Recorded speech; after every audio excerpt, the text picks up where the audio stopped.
ગામનું નામ જ રાધાકુંડ છે. ત્યાં રાધાકુંડ અને કૃષ્ણકુંડ એવા બે જોડકા કુંડ આવેલા છે. ગોવર્ધનથી રાધાકુંડ ઉત્તર દિશામાં 4 માઇલ દૂર છે. રાધા કૃષ્ણ કુંડનું મહાત્મ્ય જોઈએ તો અડિંગમાં ભગવાન શ્રી કૃષ્ણે અરિષ્ટાસુર દૈત્યને માર્યો.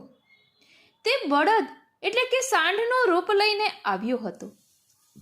ભગવાને તેને મારવાથી શ્રી સ્વામિનીજી સહિત સૌ ગોપગ્વાલોએ ભગવાનને કહ્યું, તમે ગૌવંશની હત્યા કરી છે. તેના પાપમાંથી છૂટવા તમારે તીર્થસ્નાન કરવું પડે. ત્યારે ભગવાન શ્રી કૃષ્ણે રાધા કૃષ્ણ કુંડના સ્થાનમાંથી પોતાની વેણુથી એક કુંડ બનાવ્યો. ત્યારે બાજુમાં શ્રી સ્વામિનીજીએ પોતાના નખથી એક કુંડ બનાવ્યો. ઘણી જગ્યાએ કંગનનું કહે છે. શ્રી ઠાકોરજીએ બનાવેલ કુંડ એ કૃષ્ણ કુંડ અને શ્રી સ્વામિનીજીએ બનાવેલો કુંડ એ રાધા કુંડ. કૃષ્ણ કુંડ વાંકો ચૂકો છે, કારણ કે ગિરિધર સબહી અંગ કો બાંકો, અને રાધા કુંડ ચોરસ છે, કારણ કે સ્વામિનીજી સરળ છે.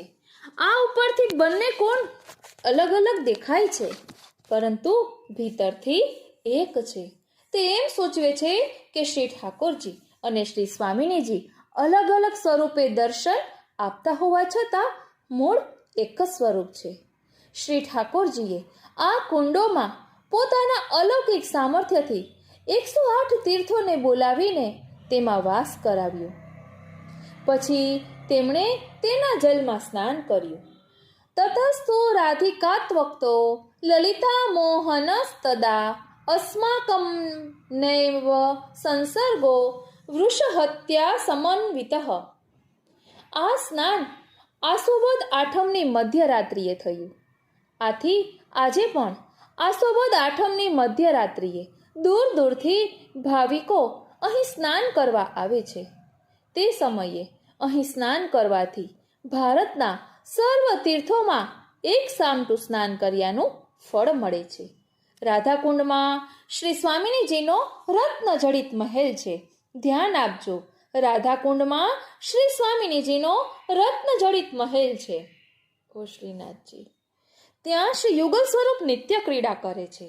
આ બંને કુંડનો જીર્ણોદ્ધાર ભરતપુરના મહારાજાએ કરાવ્યો હતો. તે પૂર્વે શ્રી કૃષ્ણ ચૈતન્ય અહીં પધાર્યા ત્યારે આ કુંડો લુપ્ત થયેલા હતા.